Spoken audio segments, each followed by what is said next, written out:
अब हम फोकस करेंगे इंडियन ज्योग्राफी पे। ठीक है, तो अगले कुछ जो सीरीज में वीडियोस आएंगे वो स्पेसिफिकली इंडिया के जो ज्योग्राफिकल फैक्ट्स हैं उनसे रिलेटेड होंगे। ठीक है, तो आज जो हम चैप्टर स्टार्ट करने वाले हैं इंडियन ज्योग्राफी में वो है कुछ important facts, basic facts India के बारे में और इंडियन स्टेट्स के बारे में, इंडिया के नेबर्स के बारे में। ठीक है, जो कि क्वेश्चंस में रिपीटेडली पूछे जाते हैं। ठीक है, ये क्वेश्चंस आ सकते हैं।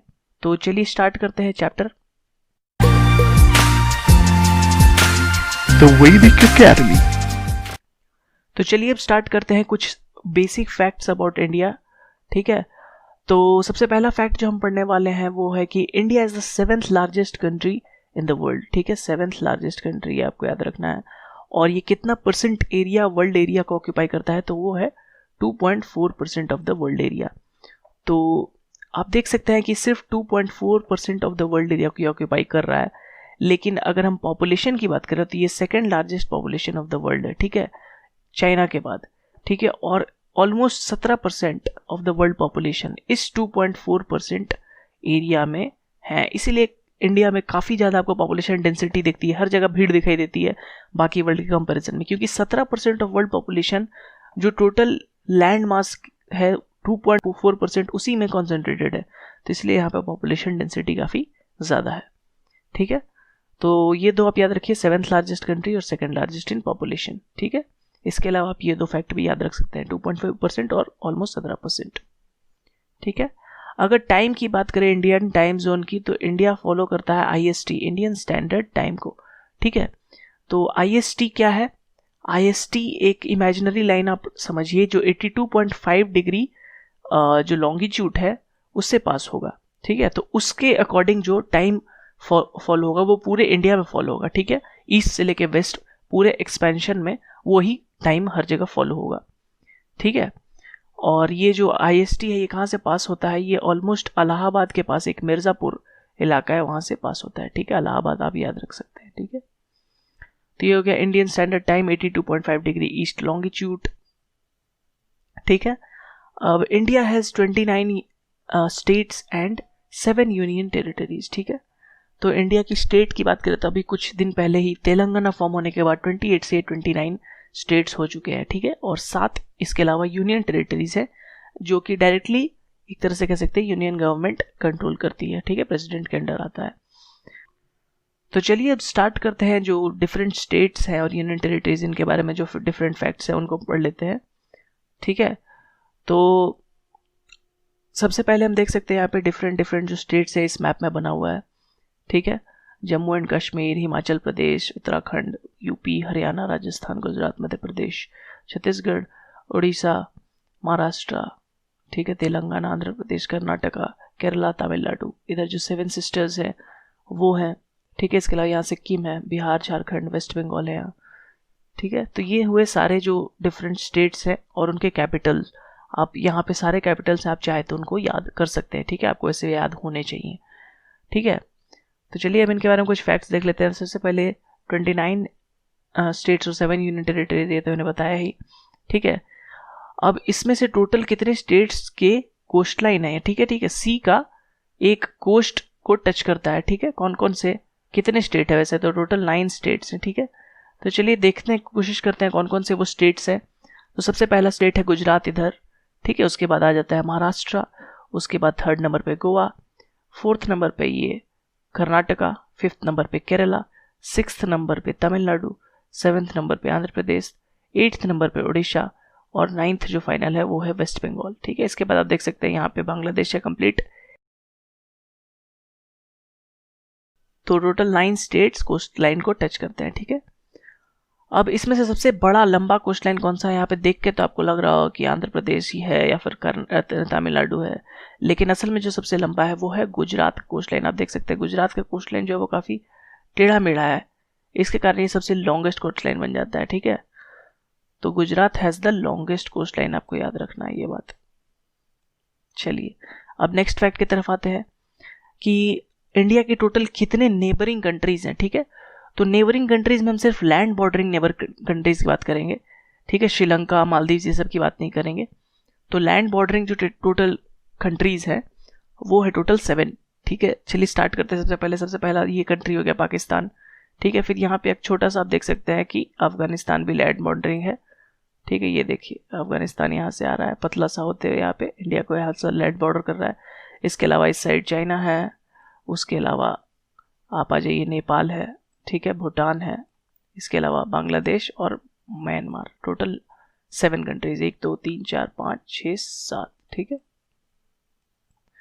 तो 7 लैंड बॉर्डरिंग नेबर्स है इंडिया के।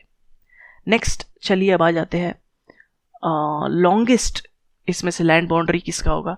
तो जैसे कि यहाँ पे फिर से देखने को लग रहा है कि या तो हो सकता है कि पाकिस्तान हो, इतना लंबा यहाँ पे से लैंड बाउंड्री है, या हो सकता है चाइना हो, यहाँ पे इतना है, फिर यहाँ भी इतना है, या नेपाल भी हो सकता है इतना है। लेकिन असल में जो सबसे लॉन्गेस्ट बाउंड्री है वो है बांग्लादेश का, याद रखिएगा। देखिए बांग्लादेश का फिर से हम देख सकते हैं यहाँ पे काफ़ी टेढ़ा मेढ़ा है, ठीक है, और ये चारों तरफ से है। इसके कारण क्या हो जा रहा है कि ये लॉन्गेस्ट बाउंड्री फॉर्म कर रहा है इंडिया के साथ, ठीक है। तो यहाँ पे 2 चीज़ हमें याद रखना है, एक तो गुजरात का लॉन्गेस्ट कोस्ट लाइन है, ठीक है, और दूसरा बांग्लादेश का जो लॉन्गेस्ट बाउंड्री है, ठीक है। अब इंडिया के सदर्न मोस्ट पॉइंट की बात करें जो इक्वेटर के सबसे पास है, ठीक है, तो वो है इंदिरा पॉइंट, और ये कहाँ पे, अंडमान एंड निकोबार आइलैंड के, ठीक है। तो ये आपको देखने में लग रहा होगा सबसे सदर्न मोस्ट पॉइंट है, लेकिन इससे भी नीचे एक पॉइंट आता है, वो यहाँ पे है अंडमान एंड निकोबार आइलैंड के सबसे नीचे में, और उसे कहा जाता है क्या, इंदिरा पॉइंट, ठीक है।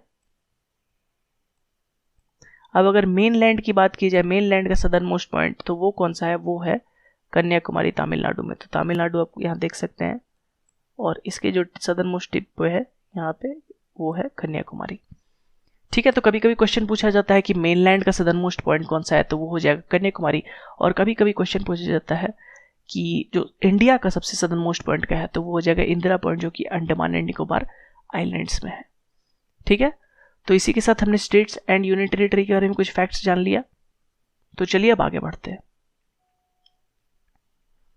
तो चलिए अब जो इंडियन स्टेट्स हमने देखा, 29 स्टेट्स और यूनियन टेरिटरीज, इनके बारे में कुछ इंपॉर्टेंट फैक्ट्स को देख लेते हैं, ठीक है। तो सबसे पहला फैक्ट जो आता है वो है कि इंडिया का लार्जेस्ट स्टेट कौन सा है, ठीक है। तो इंडिया का लार्जेस्ट स्टेट एरिया वाइज अगर देखा जाए तो राजस्थान है। पहले अगर आपने बचपन में पढ़ा होगा तो हो सकता है कि आपने मध्य प्रदेश पढ़ा हो, तो 2000 के बाद जब मध्य प्रदेश और छत्तीसगढ़ डिवाइड हो गया था, तो मध्य प्रदेश सबसे बड़ा स्टेट नहीं रहा था, उसके बाद राजस्थान सबसे बड़ा स्टेट एरिया वाइज हो गया था, और मध्य प्रदेश 2nd नंबर पे आ गया था, ठीक है। 3rd नंबर में अगर बात करें एरिया वाइज तो महाराष्ट्र है, और 4th नंबर पे है यूपी। तो ये हो गया एरिया वाइज। अगर पॉपुलेशन वाइज देखा जाए इंडिया का लार्जेस्ट स्टेट, तो वो हो जाएगा उत्तर प्रदेश, ठीक है। उत्तर प्रदेश में सबसे ज़्यादा पॉपुलेशन है, इसलिए उत्तर प्रदेश की अगर लेजिस्लेटिव असेंबली की सीट की बात की जाए तो वो भी काफ़ी ज़्यादा है, ठीक है, 80 करीब। नेक्स्ट आइए, इंडिया का स्मॉलेस्ट स्टेट कौन सा है, ठीक है, एरिया वाइज। तो एरिया वाइज गोवा सबसे स्मॉलेस्ट है, ठीक है। और अगर पॉपुलेशन वाइज देखा जाए तो सिक्किम सबसे स्मॉलेस्ट है। ये आपको याद रखना है। पूछा जा सकता है कि इंडिया के किस स्टेट में सबसे कम पॉपुलेशन है, तो सिक्किम होगा उसका आंसर। और सिक्किम के बारे में एक और फैक्ट मैं आपको बता दूं, अभी रिसेंट ही कुछ महीनों पहले हुआ था कि ये फर्स्ट स्टेट बन गया था जो कि फुल्ली ऑर्गेनिकली यहाँ पे फार्मिंग होती है, ठीक है। मैंने ऐसे ही आपको एक फैक्ट बता दिया, बहुत ही अच्छी ये पॉजिटिव न्यूज़ है, इसलिए आपको ये जानना चाहिए, ठीक है। ऑर्गेनिक, यहाँ पे कोई भी आर्टिफिशियल फर्टिलाइजर पेस्टिसाइड्स के बिना पूरा कंप्लीटली फार्मिंग किया गया, ठीक है। अब चलिए यूनियन टेरिटरी के बारे में कुछ फैक्ट्स देख ले। तो लार्जेस्ट यूनियन टेरिटरी कौन होगा, अंडमान एंड निकोबार आइलैंड, ठीक है। देख के लगता है वो काफ़ी बड़ा है कंपेयर टू बाकी जो जितने भी यूनियन टेरिटरीज है, ठीक है। और जो स्मॉलेस्ट यूनियन टेरिटरीज है वो भी एक आइलैंड है, लक्षद्वीप आइलैंड। तो 2 ही आइलैंड है इंडिया के पास, अंडमान एंड निकोबार आइलैंड्स और लक्षद्वीप आइलैंड्स। तो एक सबसे बड़ा है और एक सबसे छोटा है, तो याद रखने में आपको कोई प्रॉब्लम नहीं होनी चाहिए, ठीक है। तो ये हो गए स्टेट्स और यूनियन टेरिटरी के बारे में कुछ इंपॉर्टेंट फैक्ट्स। तो अभी हमने पढ़ा जो डिफरेंट स्टेट्स हैं और यूनियन टेरिटरीज हैं और उनके कुछ कैपिटल्स और फैक्ट्स को। लेकिन ऐसा कई बार होता है कि कुछ स्टेट के जो उनके एडमिनिस्ट्रेटिव कैपिटल है और जुडिशियल कैपिटल है वो डिफरेंट होते हैं। तो इसका मतलब क्या हुआ, तो एडमिनिस्ट्रेटिव कैपिटल वो हुआ जो कि उसका स्टेट का कैपिटल जहाँ से एडमिनिस्ट्रेशन किया जाता है, रूल किया जा सकता है, मोस्ट इंपॉर्टेंट गवर्नमेंट ऑफिसेज आपको वहीं पे मिलेंगे, ठीक है। लेकिन जुडिशियल कैपिटल उसे कहा जाता है जहां पे उस स्टेट का हाई कोर्ट हो, ठीक है। तो बहुत सारे स्टेट के केस में ऐसा होता है कि जो हाई कोर्ट है वो डिफरेंट स्टेट में होता है, डिफरेंट सिटी में होता है, और एडमिनिस्ट्रेटिव कैपिटल में नहीं होता है। तो यहाँ से क्वेश्चन बन सकते हैं, ठीक है, कि किस स्टेट का जुडिशियल कैपिटल कौन सा है, और हो सकता है कि आप उसका एडमिनिस्ट्रेटिव कैपिटल मार के आ जाए, ठीक है। इसलिए आपको इस कुछ एक्सेप्शंस जो है उनका आपको याद रखना है। तो चलिए स्टार्ट करते हैं। सबसे पहले आंध्र प्रदेश का। तो आंध्र प्रदेश का जो नॉर्मल कैपिटल है अब जाके अमरावती बना है, आपको पता होगा, पहले हैदराबाद था, अब अमरावती है, ठीक है। और इसका जो जुडिशियल कैपिटल यानी हाईकोर्ट कहाँ है, हैदराबाद में, यानी तेलंगाना के हैदराबाद में, ठीक है। अरुणाचल प्रदेश की बात की जाए तो अरुणाचल प्रदेश का कैपिटल है ईटानगर, और इसका जो जुडिशियल कैपिटल है वो है गुवाहाटी, आसाम में, ठीक है। आसाम का कैपिटल की बात की जाए तो बहुत से लोग आसाम का कैपिटल गुवाहाटी समझते हैं, लेकिन आसाम का कैपिटल दिसपुर है, ठीक है, और उसका जुडिशियल कैपिटल है गुवाहाटी। चलिए अब छत्तीसगढ़ में आते हैं। तो छत्तीसगढ़ का जो कैपिटल है वो रायपुर है, न्यू रायपुर अब हो गया है शायद, और इसका जुडिशियल कैपिटल वो है बिलासपुर, ठीक है। गुजरात का बात करें तो गुजरात का जो कैपिटल है वो गांधीनगर है। बहुत लोग अहमदाबाद सोचते हैं, पर उसका कैपिटल है गांधीनगर, और इसका जो जुडिशियल कैपिटल है वो है अहमदाबाद, ठीक है। नेक्स्ट केरला में आ जाए तो केरला का कैपिटल है थिरुवनंतपुरम, और जो इसका जुडिशियल कैपिटल है वो है कोची। नेक्स्ट मध्य प्रदेश में आ जाए तो मध्य प्रदेश का जो कैपिटल है भोपाल, सब जानते हैं, लेकिन इसका जो हाई कोर्ट है वो है जबलपुर में, ठीक है। नेक्स्ट आते हैं उड़ीसा में। उड़ीसा का कैपिटल कौन सा है, भुवनेश्वर, लेकिन इसका जो हाई कोर्ट है वो है कटक में। नेक्स्ट है उत्तराखंड। उत्तराखंड का जो कैपिटल है वो है देहरादून, और इसका जो हाई कोर्ट है वो है नैनीताल में। Next UP. यूपी का जो कैपिटल लखनऊ है, बहुत को अहमदाबाद या इलाहाबाद भी समझ जाते हैं, लेकिन इसका कैपिटल लखनऊ है, और जो हाई कोर्ट है वो कहाँ है, इलाहाबाद में। नेक्स्ट है राजस्थान, ठीक है। राजस्थान का कैपिटल जयपुर, सब जानते होंगे, पर इसका जो जुडिशियल कैपिटल है वो है जोधपुर, ठीक है। तो ये हो गए कुछ important judicial Capitals different states के, ठीक है। चलिए तो अब आगे बढ़ते हैं। तो अगर कभी आपने इंडिया के मैप को देखा होगा तो आपने देखा होगा कि एक बहुत ही इंपॉर्टेंट लाइन जो है ट्रॉपिक ऑफ कैंसर, वो ऑलमोस्ट इंडिया को ठीक हाफ में डिवाइड करते हुए पार करती है, ठीक है, हाफ में डिवाइड करते हुए पार करती है। तो कभी कभी ये क्वेश्चन आ सकता है कि ये जो ट्रॉपिक ऑफ कैंसर का लाइन है ये इंडिया के कौन कौन से स्टेट से पार करती है, या फिर कितने स्टेट से पास करती है, ठीक है। तो देख लेते हैं इसी मैप में कौन कौन से स्टेट्स हैं वो।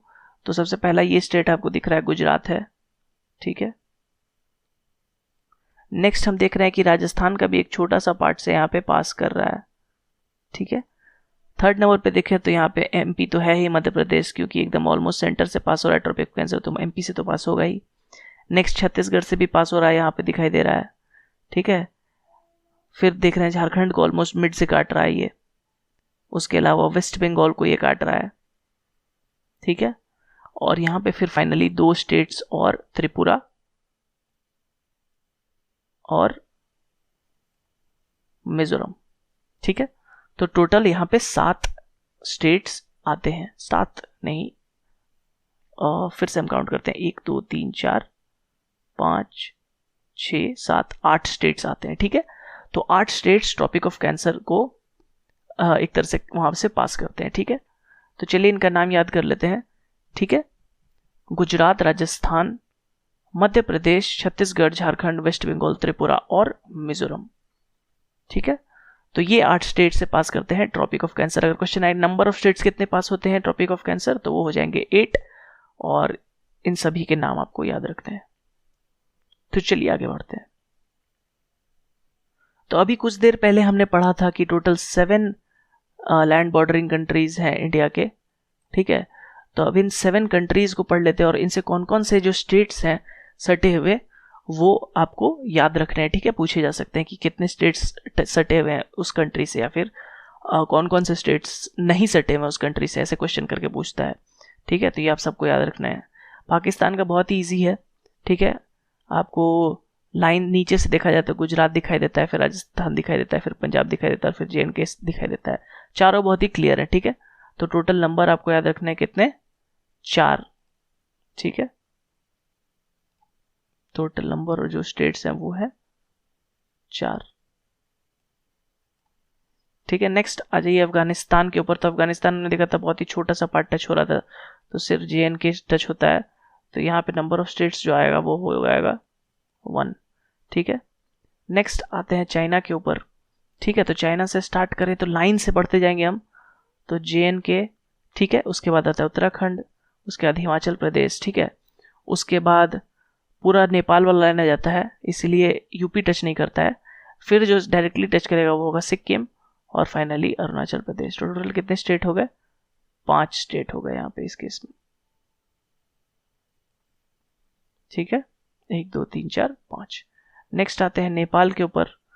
तो नेपाल हम देख रहे हैं कि सारे जितने भी उत्तराखंड से स्टार्ट करते हैं, सबसे पहले तो उत्तराखंड ऊपर में सटा हुआ है, फिर फाइनली यूपी सटा हुआ है, फिर बिहार सटा हुआ है, और वेस्ट बंगाल और सिक्किम सटा हुआ है। ठीक है, तो नेपाल से भी टोटल कितने सटे हुए हैं? 5 स्टेट सटे हुए हैं। ठीक है, उसके बाद बात कर रहे हैं, चलिए इसे एक बार देख लेते हैं मैप पे। तो आप देख सकते हैं नेपाल से सबसे पहला उत्तराखंड सटा हुआ है, ठीक है, फिर ये यूपी सटा हुआ है, फिर एक अच्छा पार्ट ऑफ बिहार सटा हुआ है, ठीक है, उसके अलावा यहाँ पे वेस्ट बंगाल सटा हुआ है हल्का सा, और ये फाइनली सिक्किम सटा हुआ है। ठीक है, तो टोटल कितने सटे हुए हैं? 5 सटे हुए हैं। ठीक है, चाइना से अगर बात करें हम, ठीक है, चाइना से बात करें तो ये सबसे पहले तो JNK सटा हुआ है, ठीक है, यहाँ पे, उसके बाद सटा हुआ है हिमाचल प्रदेश, ठीक है, देन उत्तराखंड, ठीक है, 3 हो गए। उसके बाद यहाँ सीधे आ जाते हैं, सिक्किम का पार्ट सटा हुआ है, और फिर अरुणाचल प्रदेश का पार्ट सटा हुआ है, बस। ठीक है, यहाँ से म्यांमार चालू हो जाता है। ठीक है, तो ये हो गया चाइना का टोटल कितना? 5। चाइना और नेपाल दोनों में 5-5। तो नेक्स्ट आ जाते हैं भूटान पे। ठीक है, तो भूटान का टोटल हो गया सबसे पहले आसाम, ठीक है, वेस्ट बंगाल, सिक्किम और अरुणाचल प्रदेश। टोटल कितने? 4। म्यांमार में आ जाए तो म्यांमार से सिर्फ लेफ्ट बॉर्डर सटा हुआ है, ठीक है, तो लेफ्ट बॉर्डर में लाइन से आ जाता है, सबसे पहले ऊपर में अरुणाचल प्रदेश आएगा, ठीक है, उसके बाद फिर ये तीनों आ जाते हैं, ठीक है, पहले मणिपुर, नागालैंड और फिर मिजोरम आ जाता है। ठीक है, ये हो गया म्यांमार के साथ बॉर्डर। बांग्लादेश के बाद बात करें तो बांग्लादेश घिरा हुआ है वेस्ट बंगाल से पहले, उसके बाद ऊपर में असम, फिर मेघालय आता है, और फिर लेफ्ट साइड राइट साइड में त्रिपुरा और मिजोरम। ठीक है, तो यहाँ पे टोटल कितने हो गए? 5 हो गए, और इस म्यांमार के केस में टोटल 4 थे। ठीक है, तो आपको ये सारे याद रखने हैं स्टेट्स। आप अगर मैप याद रखेंगे तो आपको सारे जो स्टेट्स हैं वो याद रहेंगे। ठीक है, इसलिए मैप, इंडिया का मैप याद रखना बहुत ही इंपॉर्टेंट है। ठीक है, और नंबर ऑफ स्टेट्स भी आपको याद रहेंगे। तो इसी के साथ हमने जो डिफरेंट इंडिया के स्टेट्स, यूनियन टेरिटरीज और नेबरिंग कंट्रीज के बारे में कुछ फैक्ट्स थे वो जाने, और ये भी जाना कि कौन कौन से नेबरिंग कंट्रीज से कौन कौन से स्टेट सटे हुए हैं। ठीक है, तो ये कुछ इंपॉर्टेंट क्वेश्चंस यहाँ से बन सकते हैं जो कि पूछे जा सकते हैं। तो उम्मीद करता हूँ आपको ये वीडियो पसंद आया होगा। अगर पसंद आया तो इस वीडियो को लाइक करें,